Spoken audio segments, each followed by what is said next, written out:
Hello and welcome back to my channel, and as you can tell from the title, it's time for another industry chat video. If you have watched my previous industry chat videos, you do probably know that I like to mix it up with a variation of roles within the sports industry. So today we have Thomas Gronnemark, so you probably already know who Thomas is if you're interested in football, for example. He is a world-renowned throwing coach, probably most famous for his work with Liverpool and Jurgen Klopp. So very excited for this conversation. So we kind of go all the way back to the beginning with Thomas, how he became a throwing coach, you know, when he got the call from Jurgen in the first place, and kind of what he's got going on now and how he actually goes about analysing throw-ins and what he brings to all of these top clubs around the world. So without further ado, let's get into the chat with Thomas. Thomas, welcome to the show. How are you doing today? I'm fine, Chris, here from Philadelphia. Amazing. We'll get into that shortly because I know your job does take you around the world in many different places with some great teams around the world. So before you joined, Thomas, I did a little bit of an introduction from myself, but I think it's always best for you to give your own intro. So just for those that don't know you, probably not many people, to be honest, at this point. So just kind of who you are and what you kind of currently got going with in terms of your career and your throwing coaching. Yeah, I'm a freelance throwing coach, coaching clubs all around the world. So I'm not like full-time in any club. So I'll typically go a few times to the various clubs and then give a advice around how you can make better throw-ins all around the pitch.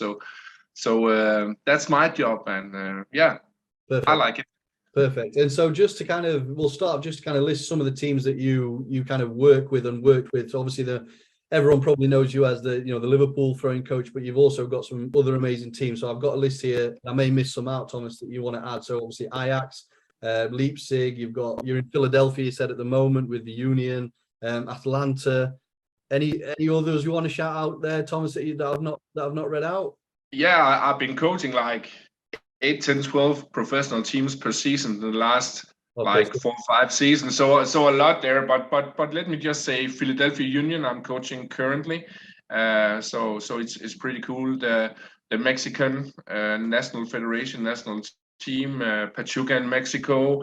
You know, a lot of different clubs. Yeah, from Italy, France, Toulouse. I'm coaching them now. My 3rd season, just got into League One, so that's pretty cool. So, but again, I'm not only coaching the top teams. You know, it all goes all the way from, for example, again, like you said, Liverpool winning Champions League, Premier League, but also smaller teams like Stjernen in Iceland too. So, yeah, you know, of course, I take different prices for different clubs in various sizes, but I'm not too, you know, to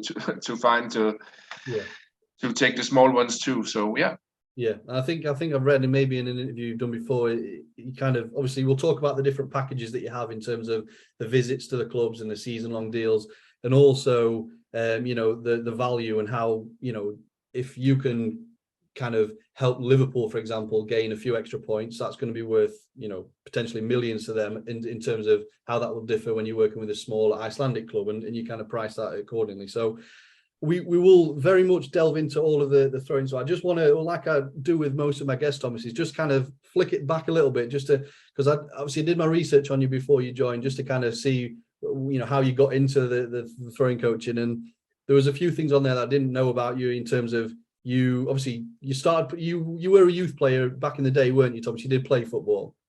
Yeah, I played until like I was 20 years old. I played in the best Danish U19 league, and also played against, for example, good players like Thomas Gronnemark, and some of you might know from Real Madrid and clubs like that.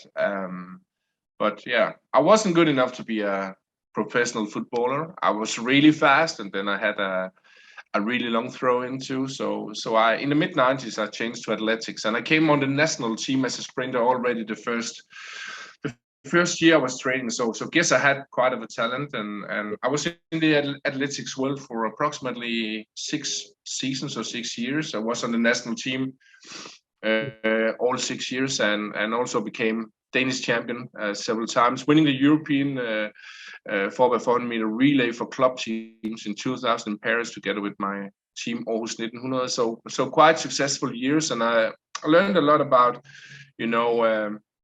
the physics, how the mechanics, how the body works, and so also looking at throwers too in athletics. And then in 2002, I've never been better in athletics, but I needed a new challenge because I was training alone, because I moved to a small town, because I met my wife.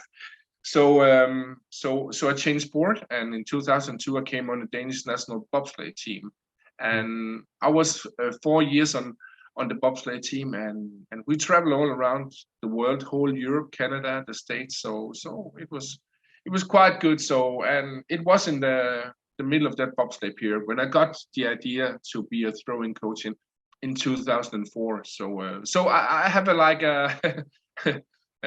background from many different sports. Yeah. So the bobsleigh was obviously the random one for me, because when I typed your name in Google and it came up, and I didn't know if it was true or not. And obviously you've got it on your website as well. So had you done that before you joined it? Like, how did you even? Was that kind of a sport that you were doing in Denmark, or? No, actually not. There was a bobsleigh team that started in 1998, the first bobsleigh team ever in Denmark. And we have I've seen them and talked with them because they train on the same athletic stadiums in the summer. And then in 2002, I thought, hey, I need a change here. And I was fast, I was strong, and I was heavy. That's also really important in bobsleigh. If you weigh 70 kilos, you'll never be in a bobsleigh, because you have to have a weight requirement to ride as fast as possible. So, but I was totally afraid of roller coasters. So, because I always puked when I was a kid, and my mom just said, "Oh, it's good for kids to go in roller coasters," but so I was really afraid before the first time I had to ride down in the German Königssee track there. But I could deal with it.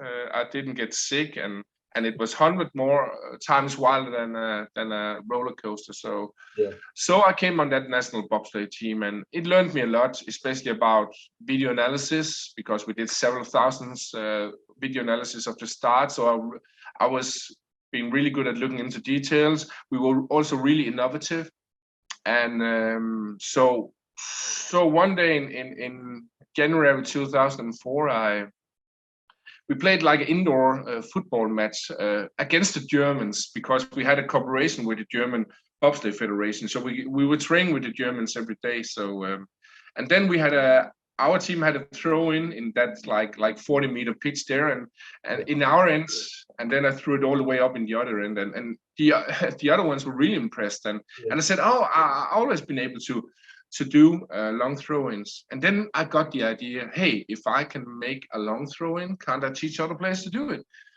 And instead of making fun of me or so, my teammate said, wow, that's cool, man.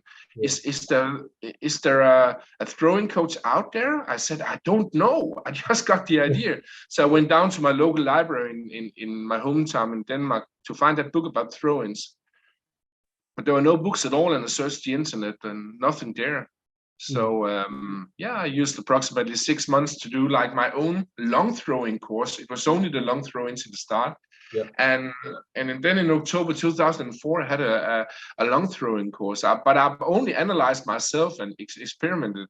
So to be honest, I didn't really know if it would work on other people. But so I could have been starting with a youth amateur team, but I had the courage to ask a local Superliga team, the best league in Denmark, a team called Viborg. And they said yes. They scored a lot of goals on long throw-ins in the 2004-2005 season. And so the adventure started in October 2004. And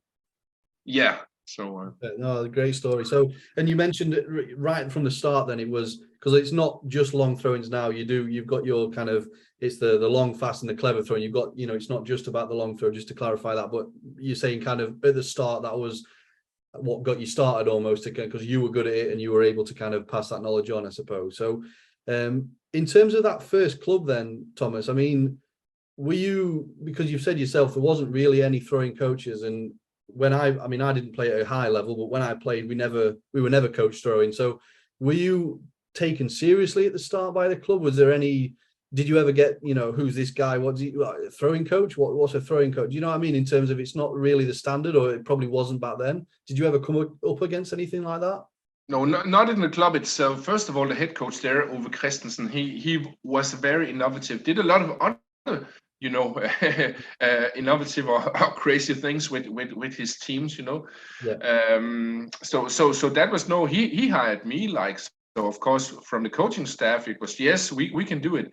And regarding the players, yes, of course. The first time you have a throwing coach is a little bit special, you know, because it's not normal in the football world. But the good thing about the long throw-ins is that first of all it's easy to measure if you improve yourself, yeah, and so you'll also have a lot of competition. So it means that I'll say most of all players, also players who are not talented with the long throw-ins, they really like long throwing coaching because they can compete and see if they improve, yeah, and actually often I have to stop the players to throw more because you know you can't take 20 long throw-ins in yeah, in 45 minutes because it's too hard for the body. But you know the players just won't stop. So motivational wise with the long throw-in, it's actually quite easy because, and yeah, especially because the players can see they improved. You know, most of my players, they improved between 5 and 15 meters over a period, you know, only with technical training. So I yeah, have had many players. Of course, I've made some good go to world class, but I've also made some really bad ones go to world class, you know.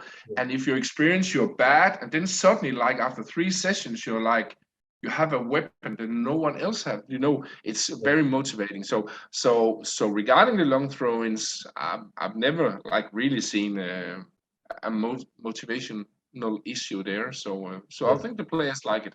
Yeah, and you described it there as a weapon, and that's kind of I would definitely agree. I mean, there's been a lot of different long throw specialists over the years, and obviously I'm speaking from the UK and English football, and the one that comes straight to my head is Rory Delap, when he was at Stoke. So he was the kind of the one that for me was the first one out. He was a real threat when we were playing him. And I remember the team that I support, Sunderland, we always had trouble. Well, a lot of teams had trouble dealing with these throws, and there was one time that I will always remember that one of our defenders actually chose to give a corner away rather than a throw in because they were so dangerous at the throw ins. And Stoke especially had, the wind and it was cold and that, and the throw ins would just cause absolute mayhem with the power and trajectory. And he was reaching the box from pretty much near the halfway line. It was so incredible if you'd not Yeah. seen it before. So definitely a weapon used by some teams. Yeah, now here it's really important for me to say that I'm coaching many teams who are not using the long throwing as a set piece weapon. For example, Liverpool, we don't do it. When I was in Ajax, we didn't do it. Also, several other clubs. But I'm still coaching the long throwing there. But that's to increase the throwing area of for example, the fullbacks that can throw to more players all around the pitch. But I'm also coaching some teams who are scoring either really many goals or some goals on long throw-ins. Um, but I also see some teams who are taking, if you ask me, too many long throw-ins with a bad quality, Yeah, or they don't have good enough headers to like flick it on. yeah, And so I won't like.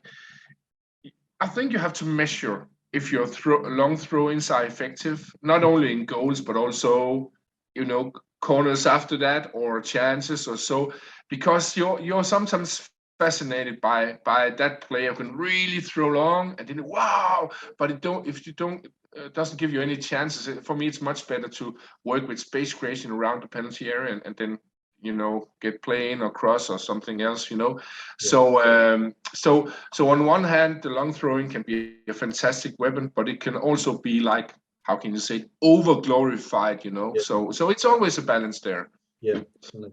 I think just again going back to when I used to play as a child, obviously we didn't have any coaching on the throwing, and it just seemed when you had a throw in, you were told to just throw it down the line, and that was the kind of And I think I read again in another interview you did, Thomas. One argument to do that is obviously you're gaining yards at the pitch, but you're almost then just putting yourself in either an aerial duel or a low frequency option to actually keep the possession. You'd much rather play it back if you're going to keep the ball, because with the ball you can obviously create chances. So that kind of leads on to how your coaching has developed from that first team and when you first started as a mainly a long throw specialist, but then obviously now you've developed this clever and the fast throwing as well. So do you want to just talk us around what those are, Thomas, in terms of the clever throwing, the fast throwing, and how you kind of implement them in the clubs that you're working with? Yeah, if we start with the fast throw-ins, I like put that into three pieces. So first of all, fast throw-ins. When you get a throw-in yourself, it's about reacting fast. So in my clubs, I'm working with the nearest players taking the ball. If there's a good option, fast option, and I'm teaching the players that it's not just saying, hey, throw fast, because the worst thing is to throw it into a pressure situation fast. But if there's a good option, then throw it in that good space. If there's not a good option, then you leave the ball to the fullback. Or if it's the fullback who has it first, then you have to have patience. And then we can use easily use 8, 10, 12, 15 seconds to create that space if we want. And yeah, we are, for example, if you took Liverpool, I don't have the numbers from last season, but the season before, we were far the fastest throwing team in the Premier League with Liverpool. So for me, it's important that it's not only your fullbacks who are able to do it. It should be central defenders. It should be midfielders. It should be strikers. I see so many teams who are missing opportunities because they don't take the ball to the nearest player. They just wait for the fullback. And then sometimes you wait 5, even sometimes 10 seconds or more, then you miss opportunities. So that's the first thing. The other thing is when the opponents have a throw-in, it's just so important that every player on the team is reacting fast defensively, organizing, using body language, communicating, because you have to defend, be organized, and some teams want to have on almost all throw-ins, totally pressure in every situation, and some teams just want to go down and be organized, so the opponents can play it back to the central defenders, and then they can use the press there. But I so often see players who are either gesticulating to the referee, oh, this and this and this, and then you miss a piece in the defending organization. I won't really say the name here, but there was one of the big teams around the world here where I saw the front three. They were they didn't really defend, and not every time, but most of the times where the opponent had a throw in, there was a big hole in between the front three and the rest of the team, and you can really utilize that. And so that's the second part, reacting fast when the opponents have a throw in. And then the third one is like the counter-attack thing. You can't be offside in the throw in. So not every time, but once in a while you have that good opportunity to use the room behind the defense, with either immediately or with one or two runs before you make the final move there. So I think it's really important to have in your toolbox as a team. Then we have the clever throw-ins, and you can say that's if you have to say one thing, that's for me, if you're really good at clever throw-ins, that's team space creation. I see a lot of teams, like you said, Chris, throwing it up the line, Smalling standing in all the players in the same place, up to duels. So that's of course a bad thing. I also see teams where they only do individual space creation. It means that the players don't work together to create that space. It's only one player who's running back and forth to create space for himself. And of course you can create a little bit space, and sometimes you can keep it, but for me, it's much better that the team is working together to create that space. Yeah. And then, in my philosophy, there are different ways of space creation in different parts or in different zones of the pitch. So, and then I'm also working with what I call individual throw-in superpowers. It means that different players have different strengths, and some players are good at protecting the ball in a big space or a big box. Some players are good at running in behind the defense. Some players are good at their first touch. Some players are good at creating that space. You have that throwing intelligence to see spaces, create space with decoy runs, and of course you have to look at that when you're doing your throw-in strategy, because you can't use the same strategy for all teams. And then it leads me all, of course, over to the playing style of the opponent, and the playing style of yourself. So and you have to consider that too. And there'll be a different strategy if you play a 3-5-2 than a 4-4-2 or 4-4-2 with a diamond or 4-3-3. And yeah, so And all these things are like that knowledge. I mix that up in like training, where I say I normally have like 3 steps of training. The first step is like the really basic things like throwing precise, of course, also throwing longer, increasing the player's throwing area, but also that the players are learning basic space creation, like that the runs are far enough with the right intensity. I'm learning them to create boxes the right way. I'm learning them, a lot of different things. Throwing fast, and when not to throw fast, have patience. So basic things like that. And then I have like the second level, that's like small-sided games, where I can work with all the different tools, but also themes like fast throw-ins, for example.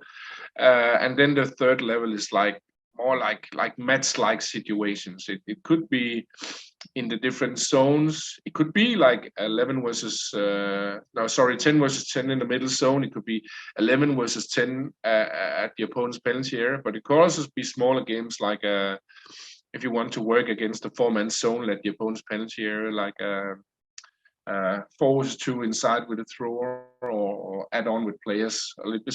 So there are so many different things to make. And for me, of course, especially since I got my breakthrough in Liverpool in July 2018, some people have like tried to improve the throw-ins, and again, I think it's fantastic because taking inspiration from my coaching there, and it's fantastic because my biggest dream is to change the football world. I think it's always changing. It's already changing regarding the throw-ins.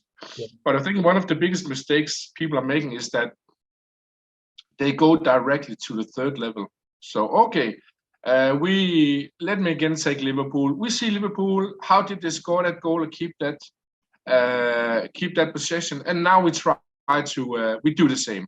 Yeah. And yes, you can have, like, if you ask me, okay, success, even moderate success, but a lot of people are tending to forget level 1 and level 2. So for me, level 1, you get the basic, the basic training, the basic awareness around what to do, how to do it. And if you don't take that step, and go directly to level 3, you are, the players are missing something. And also, of course, you have to include level 2, where you learn it in a higher pace, in a bigger spaces, and so with the small-sided games. So that was all told pretty short, my long, fast, and clever throw-in philosophy. No, that's really interesting, and I think what you touched upon it yourself there, Thomas, but you're also, it's not always right to do, always do a fast throw-in. So I think it's about helping the players make better decisions in them situations and recognize triggers, and what do they do in a certain situation if they've done that before. So yeah, I think that's really interesting. But when you touched upon like the different variables, so it depends if you're playing against a 4-4-2, if you're playing against a different formation, if the throw-in is deep in your own half, if it's in an attacking position, if you've got a team full of tall, strong players, or you're full of small technical players. So there's lots of different variables that go into it, and I just find that really fascinating, that it's there's so much things to kind of consider when you're doing this training. So that's really interesting. So we might as well touch straight on to Liverpool. It's been kind of brought up so far, Thomas. So that, I would say, was your big breakthrough. Would you admit to that, in terms of that's put you on the map, and it's allowed you to get other teams as well? So how did that come about, Thomas, in the first place? I've read in terms of Jurgen Klopp phoned you up. Is that the case? And how did it kind of go from that first initial contact? Yeah, it was actually up until like July 18. I coached primarily Danish Superliga teams, and I had like 1, 2, 3 teams every Superliga team, pro team, since 2004. So it was like successful, but they only won my knowledge around the long throw-ins, even though I already started with working with my fast and clever throw-in philosophy in 2007. So it was, on one hand, I had success, but on the other hand, it was frustrating. They only wanted my knowledge around the long throw-ins there. So just a few weeks before there in June 2018, I made a tweet about a Danish player called Andreas Paulsen because he improved his throw-in from 24.25 meters to 37.90. So almost 14 meters with technical training. I coached him as FC Midtjylland. He was sold for around, I think it was £4 million or so, to Borussia Mönchengladbach. He was only 18 years old, so I was proud. And I was writing something like, proud of Andreas Paulsen. He improved his throwing from 24.25 to 37.90 meters. Looking forward to see some long throw-ins in the Bundesliga, something like that. I did some hashtags. And at that time I had I don't know, 20 or 50 followers. I don't know, something like that. Now I have like 22,000 so on Twitter. So I don't think many people saw that tweet, but it was a small fan media from the Borussia Mönchengladbach area who saw it, and they called me for an interview. They've never heard about a throwing coach before. And then, that was cool, yeah. So I also like to talk to smaller media to know nothing there. Yeah. So, and then a couple of days later, a journalist from the German newspaper Bild called me. And Bild, that's like a big newspaper. Like, I normally say that 5 to 10 million people are reading that in Germany every day. And some people say, no, it's much more. So like that was like really a big. And so I made an interview there and article out, great article, but I didn't think really much more about that. So a couple of weeks later, early July, I was going on a summer trip together with my family, my wife, my 2 kids, and we visited a chocolate shop. And before we went in, I just looked at my phone. It was on silent mode. The family had walked into the chocolate shop, and it was a +44 number who'd been calling there, and a country code from England. And I thought it was just like a salesman wanted to sell some pens or so, because if you have a company like me, a lot of people call you. And then I listened to the voicemail, and then it was Jurgen Klopp on the phone. And wow, I almost like, if I hadn't been sitting in the car seat, I thought I'd probably been something over there. So I tried to call him back, but he didn't answer, and that was really lucky because my heart was just like going boom, boom, boom, So I was just so I went into the chocolate shop and I said to my wife, Jurgen Klopp called me on the phone. She said, what? Jurgen Klopp? Yes, it's right. Yeah. So we agreed to go back to our home, to take the most important call in my life. So I was driving the car, my wife sitting beside me, the kids in the back. And then suddenly the phone rang and my wife picked the phone up and she said, it's Jurgen. And then I just took the car and drove directly to the right into the grass field. And it was Jurgen Klopp. And he said, yeah, we had a great season in the 17-18 season with a 4th place in the Premier League. And Champions League final, we lost to Real Madrid. But we were so bad at the throw-ins. He said we lost the ball almost every time, and later data showed that Liverpool were actually number 18 out of 20 in the Premier League, or 3rd last on throwing possession. So he was totally right. Yeah. But he invited me to Melwood the week after. Of course, I said yes, and it should only have been a meeting, but Jurgen was so convinced that I had the chance to coach 21 Premier League players already the day after, and. Yeah, and the week after I signed my first contract with Liverpool, first like for 6 months or half a season, because I would probably still want to see if it worked, but pretty soon after I signed for the rest of the season, and yeah, now it's my 5th season with Liverpool, and it's been fantastic. Winning the Champions League was fantastic. I'll say the best was perhaps. Winning the Premier League after 30 years, because, it meant so much to the people. There have been people who are coming to me like crying, like it made a big difference for the live fans. And so, but of course it's been fantastic to be a part of that team. And we have been, like, yourself, winning everything you can. And last season was almost the perfect season, with 4 trophies, but yeah, we missed 2 steps in the end. But the call from Jurgen, the work in Liverpool has like changed my life, because the now the 5th season, been working with like 8, 10, 12 different teams per season since. So been traveling all around the world with my throwing coaching. Yeah, I think most people would say if they saw my bank account that I'm paid like decently. And it gives a lot of adventures around the world. Right now in Philadelphia, wow. Of course, for the throwing coaching, but I'm also going to museums and seeing the city, and so I'm living my dream.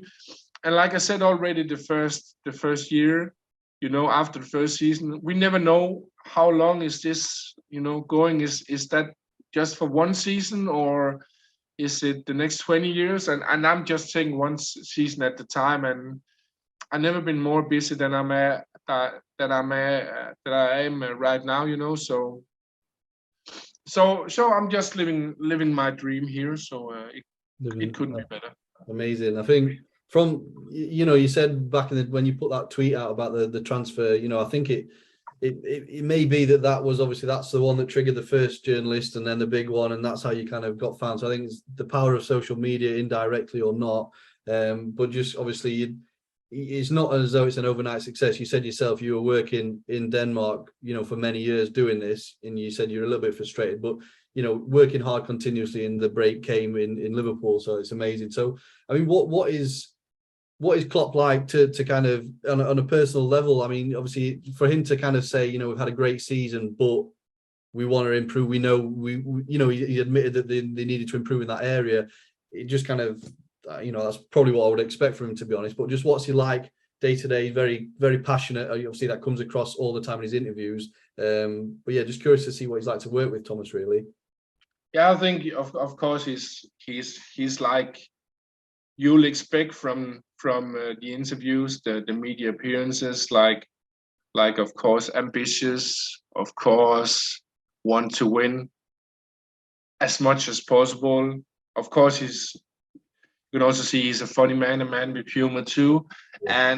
and yes, but I actually think it's other things that's even better. I think that the best thing is that I would like to say about Jurgen is that he's a really good listener. And because if you have a lot of, how can you say, power in the football world, if you have a lot of knowledge, if you have a big name, then it's really easy not to listen, Yeah. But I feel that Jurgen is an extra good listener, and I think that's one of the most important skills you can have, not only in the football world, but also in your personal life, in workplaces. Because you get so much knowledge if you take, your time to listen, take your time to ask question to the person who's sitting in front of you, instead of thinking about what you have to say next yourself. And I think I really like that,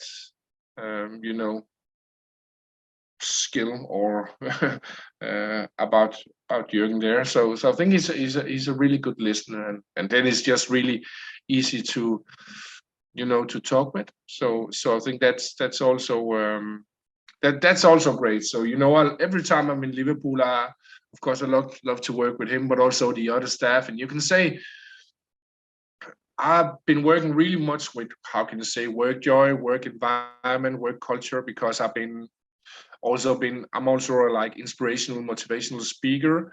I've been doing over 500 talks for companies, so I'm working really much with work joy. I've been publishing a book myself about work joy, and I can just say the work joy in Liverpool FC is fantastic, because people, they are sharing knowledge, not working in their own apartment only. People are friendly and things like that, and sometimes people underestimate that how much like relations and kindness means to performance. So again, it often, almost every time, comes from the top of the organization and the leader. So and I have been somewhere, both in football but also in like around organization where it's more like fear driven. We have to perform, and if we don't perform, then it's not good. It's going to be bad, But if you're afraid to perform, then I think it's negative, at least in the long term. Of course, you can do short term. You can reach short term goals, by putting a fear in people, but in the long term, it won't work. So I think there's a fantastic work environment in Liverpool, but also in many of the other clubs I come out to, and I'll say most of the clubs I come to, they'll either win titles. A lot of clubs have been, not only Liverpool, but many other clubs have won titles, or many of the other clubs are also, performing better than expected. Yeah. And why is that? Of course, one thing is my throwing coaching, of course, but it's also because if you come to that decision to hire a throwing coach, it's probably because you are open-minded, you are open to knowledge from the outside, you think you can integrate other people who has another opinion. And for me, that's like a healthy signal of a healthy work environment. So it always like comes together. So yeah. Yeah, that's right. I mean, it's like anything in business. Obviously, you kind of hire people that are smarter than you to do their job, and like you said, to be open to say, we need help in this area. Let's get an expert throwing coach in. Then that's probably why they are overperforming and winning titles, like you say. So, just on, you mentioned it a little bit there, Thomas, the stat that you gave with Liverpool. So when you joined, you said Liverpool were 18th. Is that in retaining possession under pressure? Is that what that is? And then from the help from yourself, did they go to number 1 in the league? Is that correct? Yeah, it was actually not my own data. It was from Tifo Football. And they said that in the 17-18 season that Liverpool had a possession on 45.4% on throw-ins under pressure where the players are marked. So third last in the Premier League. And then in my first season, in 18-19 season, we improved to 68.4% and going from number 18 to number 1 in Premier League. Also to number 2 in the whole Europe just after FC Midtjylland, one of my other teams at that time. So that was a pretty good, commercial for my coaching. And as you probably have seen or guessed, I've told about that almost every interview, of course. Yeah. So Oh, definitely. In general, I try not to give, my own data. And 2 reasons. First of all, I like other people's data better because you can always say a lot of good things about yourself. Yeah. And then also a lot of the data I have is like because of contracts, like secret and so.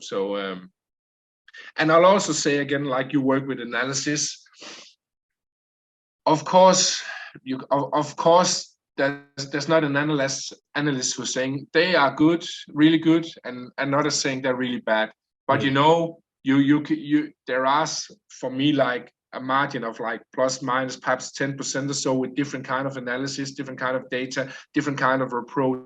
So even though we think data is objective, it can be objective in many different ways, So I think data analysis is fantastic, a fantastic tool not only in football but for the world. All in all, I think data, it's if we want to have a better world, we have to use more and more data. But it's also important for me to say that there is a lot of low quality data out there. Yeah. Not 80%, but there are some low quality data. And I think people have a tendency sometimes to say, okay, it's analysis, it's data. Wow, they have made like a really fine, how can you say, graphics to that data. It must be true. Yeah. I'm not saying it's not true, but it's not just the truth. Yeah. But can you combine data analysis with the work on the pitch, and especially make bridges between the people who make it? That's really important for the data, the challenges, the way you work in a club.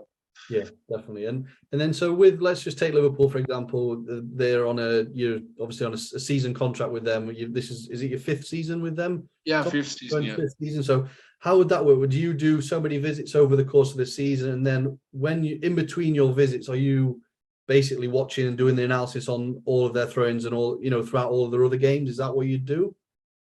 Yeah, the special thing is actually that I've been analyzing all Liverpool's games since July 2018, so really many games. And then I have a contract with X visits per season, so I'm there if I'm having a full season contract, it's normally like 3, 4, 5 visits per season. I also have, teams where I'm only like visiting once or twice per season.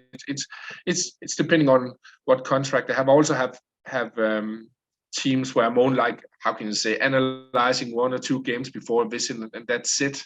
And it's just it's a question about, of course, money, because if I'm analyzing a football game, it's normally like 2, 3, 4 hours, because it's like 40 to 60 throw-ins, also analyzing the defending throw-ins too. So if I had to analyze all games for all my teams, I wouldn't have time to sleep, so it's depending on how can you say, the size of the contract. I do have a question, and again, I understand some of this may be confidential. I'm not sure if you can answer, but in terms of you've analysed all the Liverpool games over the last 4 or 5 years, and you obviously look with a focus on throw-ins. What kind of things are you looking at with them throw-ins when you're coding them out, Thomas? Obviously, I'm just kind of asking this from our audience of analysts, really. So when I first thought of this, are you looking at the different kind of where the throw-ins are, the different options that the throwers got, if they retain possession? What are you able to share any of the kind of actual details that you're looking at? Yeah, you can say we have to cook it down to one thing. I'm looking at, are we playing out of the pressure or creating a good situation / chance?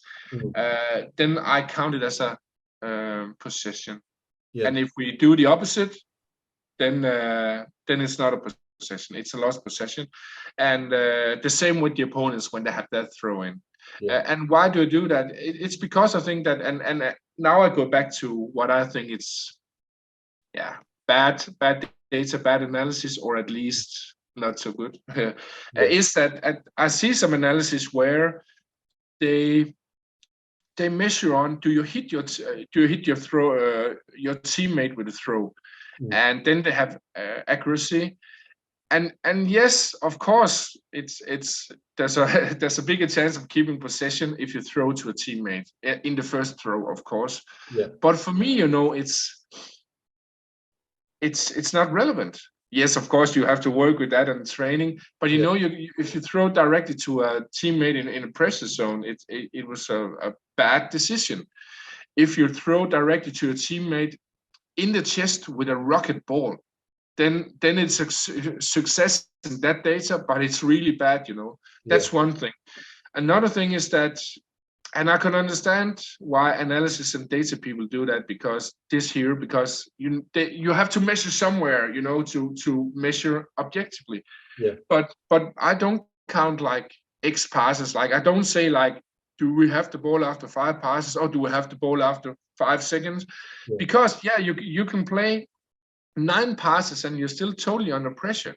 And then you lose it in the 10th pass with a long ball because you don't have any options. And I don't care if you played 9 passes. I also don't care if you have the ball after 7 seconds if you're still under high pressure. So again, back to your question, I'm measuring, do we play out of pressure or don't we? And then of course, if you get a good situation, I count that as a possession too. So let's say we come to a shot, outside the penalty area, and then it goes beside the goal. It's a goal kick. It's still a possession for me because we had a good situation there. So that's one of the things I'm looking at. But then of course there are many different kinds of possessions, and there are like the safer ones. I have to say first that I'm also working with a thing called no pressure throw-ins, and let's say we have a throw-in in the middle of the pitch, and the opponents are like going low, and then you throw to the central defender who has no pressure. I count that as a no pressure throw-in. And they don't come into the statistics. And why? Because it's not relevant, because we haven't been good. We just throw the ball out there. And I've seen some data people also who are measuring on all throw-ins, and I think it's a big mistake, because then some of the big teams who are facing low standing opponents, it looks like they're like really good on throw-ins, but it's not a good statistic for them because it doesn't say anything about the the throw-ins where they are under pressure. Yeah. So of course you can have possession, playing back to your central defenders. You can have a kind of possession where you are saying, oh, let's create that space as you would get a chance. And I'm also working with a thing I called low risk, high reward. It means that sometimes it's okay to play in a space where we have a low risk. It means that, okay, we might have a good situation, but if we don't like get the perfect situation here, we can either pressure, we can get a corner, and even if they get a goal kick, we can go back in formation organization. And I think they are really important, not because necessarily you have to do it all the time, but it's just a good thing. But then I heard some people say, oh, then just throw it up there. No, for me, you have to increase the odds to make that low risk, high reward throw in as best as possible. So that's also a thing I'm working with. So I heard some coaches saying, oh, just throw it down there, then we pressure. Yes, but why not first create that great space, have a better chance of getting something good, and then if it doesn't work, then we pressure. I heard some coaches saying we lose it on purpose, then we pressure. I think that's stupid. Agree. So because you can still pressure afterwards after the potentially good situation. So I'm looking at a lot of different things, and then it's really important for me to say that that I'm not coming to a club and putting like my philosophy over, how can I say, the head of the whole club, the head coach. So I'm really like fitting my coaching into, to the playing style, and some can do a more complex throw-in philosophy strategy, and others have to do a simple one. Yeah, because of the wishes from the club or because of the skills from the players or things like that. So Yeah, perfect. So again, I'm not going to keep you much longer, Thomas. I know you've probably got a busy day, but I just wanted to quickly touch on, you've probably answered this a lot before, just people might be curious about the different contracts you do, because they think, well, if you're freelance working with Liverpool, for example, is there any conflict of interest when you're working with another team, for example? So you mentioned the different ones. You might go in and visit a club just once, maybe on an inspirational visit. You've got ones where you might go in a couple of times a season, and then you've got this kind of season-long deal. How do you then work the conflict of interest? If you work with Liverpool on would you also then say no to the likes of Man City, for example, or a rival in the league? How does that work? I have there are two things to consider here. First of all, what does the contract say, and how do I feel myself? And first of all, I can say in some clubs, I have like exclusive contract. It means that I can only coach that team in that league. Right. And that's the way it is. But of course, I'm not like just putting that into the contract. Of course, the clubs have to pay for that, because I won't be like only coaching one club and then Well, so that's one thing. Then I have my own rules, and I'll never coach like two either competing teams in the top. So like you said yourself, I'll never coach Man City the same season as Liverpool. I would not either coach, like, let's just say, Tottenham and Arsenal in the same season, because they're right. Yeah. But I can easily coach several teams from the same league if I don't have an exclusive contract. So and for me that's not a problem, because why should I be held down by one club? Just because and some people they might think that, oh, you have a contract with a big club, then be loyal and so on. Hey, if I was a full-time coach in that club, of course I couldn't do it time-wise then but my goal is to help so many teams as possible and make a throwing change in the world, and that's the way I do it. So I think that shows obviously your integrity as well, and you're not going to do anything that you shouldn't do. But it's interesting, and it's obviously a benefit for you that you can work with these different teams, because one thing I've got down is just quickly touch on the travel. You said you're in Philadelphia at the moment. where else have you been this year, Thomas, or in the last sort of 12 months? Just give us a reel off a few of the different countries you've been to. Oh yeah, I've been to France, sometimes been to Italy, I've been to Turkey, I've been to Iceland, I've been to Finland, a couple of times in Mexico, Yeah. 3-4 times in the States, many times in England. Can't even remember if there are more. So been like away the last year, like I don't know, half the year or so. I was only home with my family like I think 4 days in July or so. So it's been really Oh, wow. it's been really busy.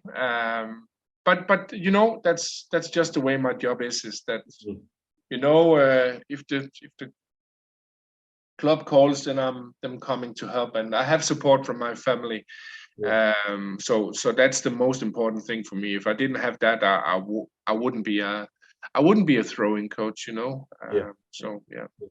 Perfect. And then just if you were to give some advice, Thomas, to let's just say, you know, a coach at a very small team, even let's say semi-professional team, and you know, they haven't got the resources to employ a coach, a specialist coaching. What would you say to that coach if he just wanted to spend a little bit of time on improving his kind of club's throw-ins with just what he's got, just himself, really?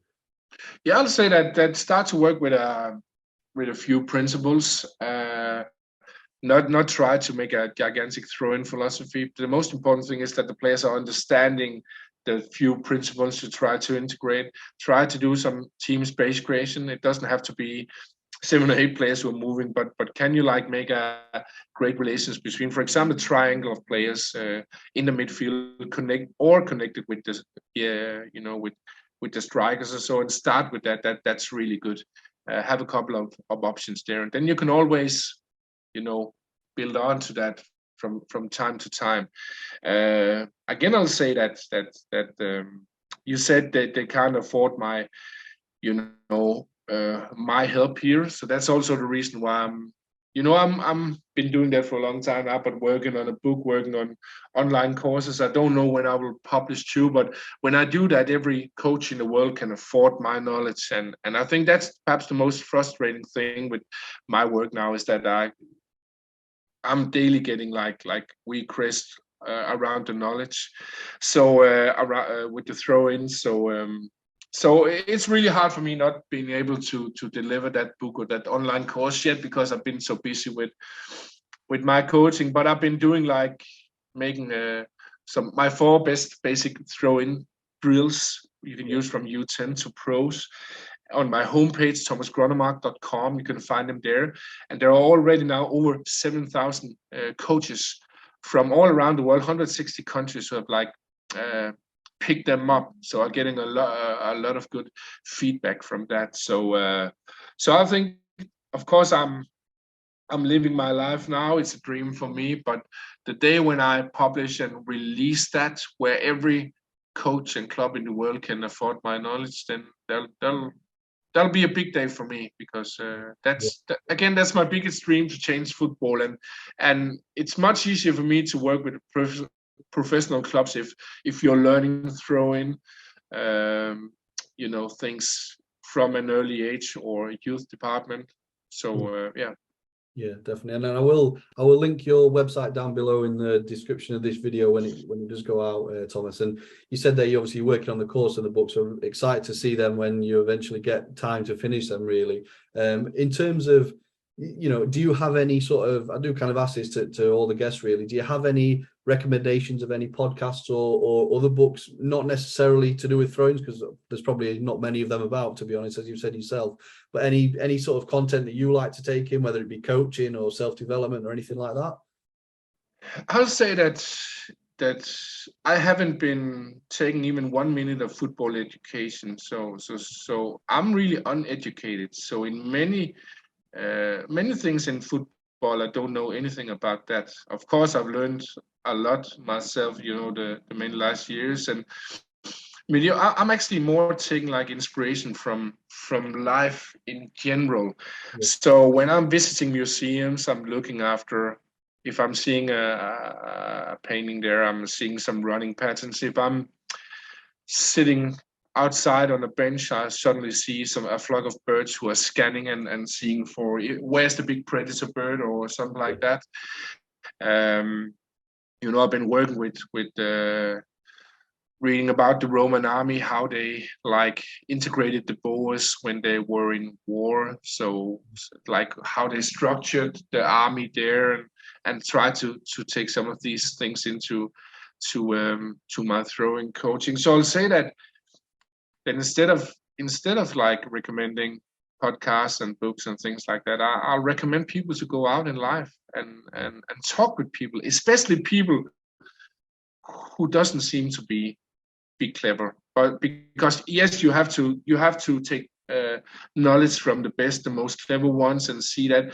But often you'll find knowledge in places that you wouldn't imagine, and that's like because I'm not coming from a structured world. I'm coming from a creative world with theater, music, things like that, and so that's the type of person I am. I think people sometimes underestimate how much knowledge there are there from different arenas in the world, from different persons who doesn't seem to have any knowledge, and so that'll actually be my recommendation today.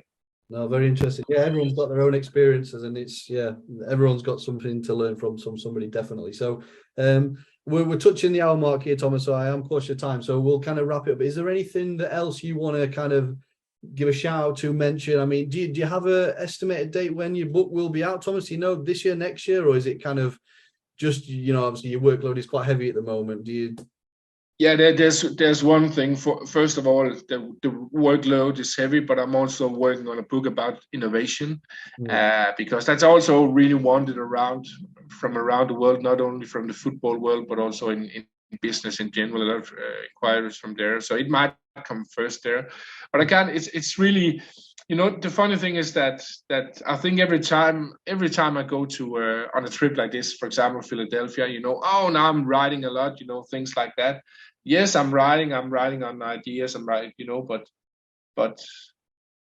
I think it's a little bit easier to write when you're at home, doing not so much. Yeah. So it's really hard for me to say if it's 6 months or 2 years or so, but there'll be something. Yeah. I can promise you that in the future. Yeah. Perfect. So where's next after Philadelphia, Thomas? Are you there for a week or? Yeah, I'm home in Denmark like on Monday. Yeah. So I'm there like 8 days or so. So and I don't know what the next will be because then the clubs call and I have contracts with several clubs. So yeah, and that's fine for me. That's the way of a freelancer. I'm just happy that I can stay home for a month, with my family, and then I perhaps away a week or two. Then it's really different. So I'll just take it as it comes. But there's a lot of requests from clubs around the world. So I guess there'll be more clubs here in the near future. So. Definitely. Well, if anybody watching has any questions, they leave them in the comments below. I will, like I say, link Thomas's website on there as well. And this is viewed by different analysts and coaches, Thomas. So if there's anyone in clubs that feel that they could benefit from Thomas's work, then obviously reach directly out to Thomas. But other than that, Thomas, I really appreciate your time. Obviously, I know you're a very busy guy, so thanks very much for taking part and kind of sharing your wisdom. But yeah, hopefully kind of catch up soon. I'll keep an eye on the Liverpool results, and well, not just Liverpool, all the other teams you mentioned as well. So thanks very much. You're absolutely welcome. Perfect. Take care, Thomas. Catch you soon. Bye-bye. Bye-bye.